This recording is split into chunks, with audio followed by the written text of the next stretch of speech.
Good morning, students.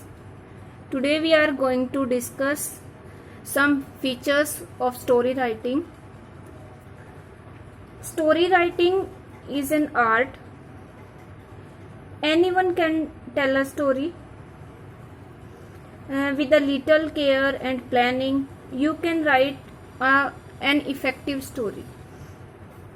Here are some features of a good story. First is a story has a beginning, a middle and an end.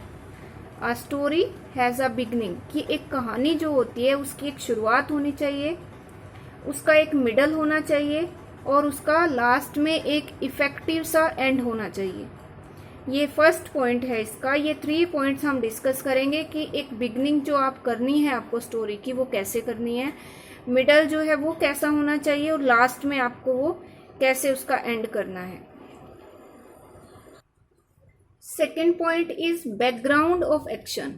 Background of action का meaning है a story must have a background. This background is usually set at the very beginning of the story. Here background means the description of the place और time. Background के अंदर आपको ये बताना है कि ये जो स्टोरी आप सेट कर रहे हो वो कहाँ पर है, कहाँ किस जगह के बारे में बताई जा रही है और टाइम क्या है. इसको कहेंगे बैकग्राउंड ऑफ एक्शन. आपको ऐसी स्टोरी क्रिएट करनी है, इस तरीके से क्रिएट करनी है कि जो रीडर है, जो पढ़ने वाला है या जो लिसनर है वो उसको फील करे, उसको महसूस करे. And when you will write a story it should be natural. ये बिल्कुल एक नेचुरल वे से आपको लिखनी है, जैसे कि ये बिल्कुल ऐसा लगे कि आप एक घटना के बाद दूसरी घटना एक क्रम के अनुसार व्यवस्थित करना है. आपको उनको सिस्टमैटिकली लगाना है सारी घटनाओं को. Our next point is characters. When you decide to write a story, it is necessary to decide about characters. Who are characters? The people in a story are called its characters. जिन भी लोगों के बारे में आप कहानी लिखोगे वो इसके कैरेक्टर्स होते हैं.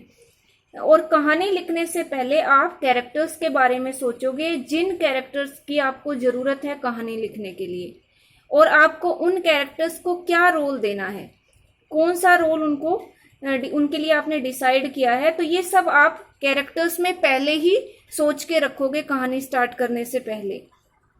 Next point is the beginning. How you begin a story is very important.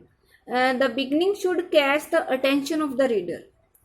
जैसी अच्छी आप शुरुआत करोगे किसी स्टोरी की तो वो उतना ही इफेक्टिव रहेगा और वो रीडर की अटेंशन को खींचेगा.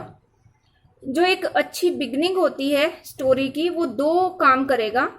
एक तो वो जो लिसनर है या जो रीडर है उसके सामने एक सीन क्रिएट करेगा.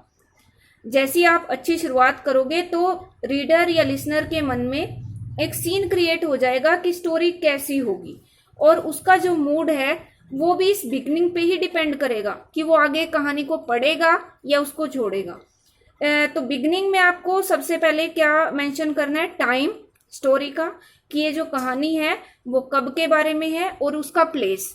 तो ये शुरुआत में आपको सबसे पहले जो बिगनिंग शुरू करोगे आप उसमें आपको टाइम और प्लेस, कहाँ पे स्टोरी जो है वो घटित हुई और कब हुई, ये आएगा बिगनिंग में. Next point is 3 unities. 3 unities का मतलब है unity of time, place and action. जब भी आप कहानी लिखोगे तो उसमें जो टाइम है, जो प्लेस है जहाँ ये कहानी घटित हुई और जब ये कहानी घटित हुई, और जो भी इसमें घटनाएं घटी, जो एक्शन है, वो तीनों चीजें आपस में लिंक होनी चाहिए. उन तीनों में आपस में एक जुड़ाव होना चाहिए, तभी वो एक रियल स्टोरी लगेगी. इसमें आपको इस बात का ध्यान रखना है कि ऐसा ना हो कि जो घटनाएं बाद में घटित हुई वो आप पहले मेंशन कर दो और जो घटनाएं पहले घटित हुई वो बाद में. तो तीनों जो चीजें हैं, टाइम, प्लेस और एक्शन, इन तीनों चीजों में यूनिटी होनी चाहिए. Next point is the middle part. The middle part of the story narrates the action. Action मतलब जो घटनाएं हैं, इवेंट्स हैं, ये उनके बारे में बताता है। One event should lead to other, एक जो घटना है उसके बाद फिर दूसरी घटना क्रम के अनुसार होनी चाहिए। जो पहले घटित हुआ वो पहले राइट करना है, जो बाद में घटित हुआ वो बाद में राइट करना है। Next point is ending.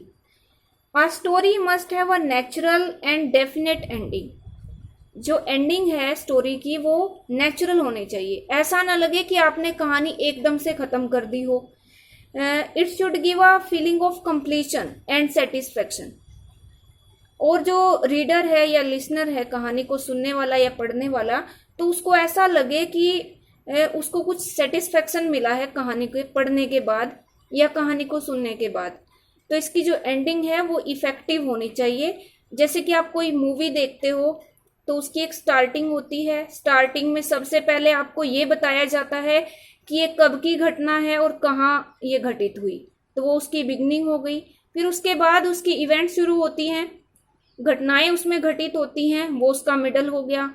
और एंड में एक इम्प्रेसिव सा एंड किसी स्टोरी का होता है, तो वो रीडर को या सॉरी जो देखने वाला है उसको फिर ऐसा लगता है कि सेटिस्फेक्शन मिला। अगर उसका जो एंडिंग है हैप्पी एंडिंग होता है तो देखने वाले को बहुत अच्छा लगता है। तो आपकी स्टोरी का एंड भी उसी तरीके से होना चाहिए।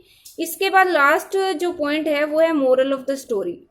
मोरल ऑफ द स्टोरी में आपको एक इफेक्टिव सा मोरल आपको देना है। इसमें जिस भी तरह की स्टोरी है उसके बारे में एक सीख आपको देनी है कि जो सुनने वाला या पढ़ने वाला है उसको एक सीख मिले लास्ट में इस स्टोरी के बारे में।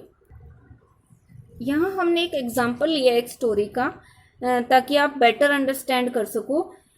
You encounter two strange people. आप दो अजनबी लोगों से मिलते हो। They were different from normal human beings. जो सामान्य ह्यूमन बींग होते हैं वो उनसे डिफरेंट थे, but they were exciting and quite interesting. पर वो बहुत एक्साइटिंग और इंटरेस्टिंग थे। एज मानस, यानी कि आपका नाम मानस है, मानस के रूप में। यूजिंग योर ओन आइडियाज, आपको अपने आइडियाज अपने विचारों से ये स्टोरी बनानी है। Right a story narrating your experience with them. उनके साथ अपना जो अनुभव है आपका उसके बारे में बताते हुए आपको स्टोरी राइट करनी है इन अबाउट 150 to 200 वर्ड्स। तो ये स्टोरी आपको एलियन के साथ आपका एनकाउंटर हुआ और वो कैसे हुआ, ये घटनाएं आपको खुद क्रिएट करनी है। यहाँ पे एक इफेक्टिव सी बिगनिंग हुई है। In life there occur many a time strange and unexpected things. कि लाइफ में बहुत सारी अजीब सी और अनएक्सपेक्टेड मतलब जिसकी हम इच्छा नहीं करते, ऐसी चीजें हमारे साथ घटित होती हैं। They leave a permanent impact on the human being. और वो मनुष्य पर एक स्थायी प्रभाव छोड़ती है। Such a thing happen to me. और ऐसा ही कुछ मेरे साथ हुआ। स्टोरी शुरू होती है तो इसकी जो बिगनिंग है आप देख सकते हो कितनी इंटरेस्टिंग है। Once I was travelling in a passenger train which was passing through a tunnel. एक बार मैं पैसेंजर ट्रेन में यात्रा कर रहा था जो कि एक टनल से, एक सुरंग से गुजर रही थी। I was feeling a bit scared. मैं थोड़ा सा डरा हुआ महसूस कर रहा था। When the tunnel was over two strangers were sitting on my front seat. तो जब ये टनल जो थी वो खत्म हुई तो दो अजनबी आदमी मेरे सामने मेरी फ्रंट सीट पर बैठे हुए थे। They were wrapped in an old black shawl such as you find in hilly areas. तो वो एक काली सी पुरानी सी शॉल उन्होंने रैप की हुई थी, लपेटी हुई थी, जैसा कि पहाड़ी एरियाज में आप देख सकते हो। आफ्टर सम हेजिटेशन, कुछ हिचकिचाहट के बाद, I ask them where they were going. मैंने उनसे पूछा कि वो कहाँ जा रहे हैं। Perhaps they didn't want to talk to me. शायद वो मेरे से बातें करना नहीं चाहते थे। Just then the train passed over an old bridge. और उसी टाइम ट्रेन जो है वो एक पुराने ब्रिज के ऊपर से गुजरी। The rumbling initiated our line of communication. Rumbling का मीनिंग होता है एक घर घर की आवाज करना जैसे। तो जब हम बातें कर रहे तो एक आवाज शुरू हो गई। I was puzzled when I found them talking in a strange language.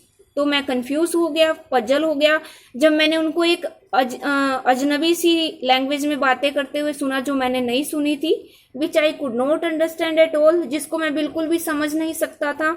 I tried to watch them closely, मैंने उनको नजदीक से देखने की कोशिश की। सडनली, यहाँ पे ये मिडल चल रहा है स्टोरी का, suddenly one of them started moving his hands in agitation, और अचानक उन्होंने क्या किया, वन ऑफ देम, उन दोनों में से एक ने अपने हाथों को मूव करना शुरू कर दिया। एजिटेशन मतलब उलझन में। There was no other passenger in the compartment, और उस कंपार्टमेंट में कोई दूसरा यात्री नहीं था। The stranger raised his hands and began to shout, और उस अजनबी ने अपने हाथ उठाए और उसने चिल्लाना शुरू कर दिया। आई वॉज फ्राइटन्ड, मैं डर गया।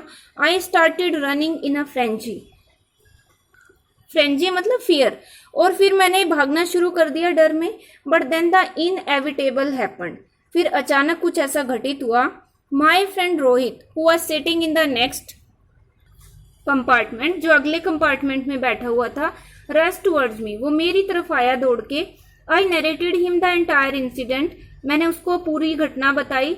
But when I turned back towards the strangers, पर जब मैं उन अजनबी आदमियों की तरफ मुड़ा, आई फाउंड देम मिसिंग, तो मुझे वो मिसिंग मिले, वहां नहीं थे मतलब। Everybody try to convince me that there were no strange people in my compartment, but I have not been able to remove the image of the strange incident till date. तो बाद में जब ये घटना घटित हो चुकी थी, तो बाद में भी कईयों ने मुझे समझाया, प्रत्येक ने समझाने की कोशिश की कि ऐसा कोई कंपार्टमेंट में कोई स्ट्रेंजर नहीं था। But I have not been able to remove the image, पर जो वो इमेज मेरे माइंड में उभरी थी उसको मैं हटा नहीं पाया आज की डेट भी, आज के मतलब आज की तारीख तक भी। Rohit never try to talk about that journey, Rohit ने कभी भी उस यात्रा के बारे में बात करने की कोशिश नहीं की। नोर डिड आई, और ना ही मैंने। रोहित जो है वो उसका फ्रेंड था। You have to write this story in your notebook and you have to learn also.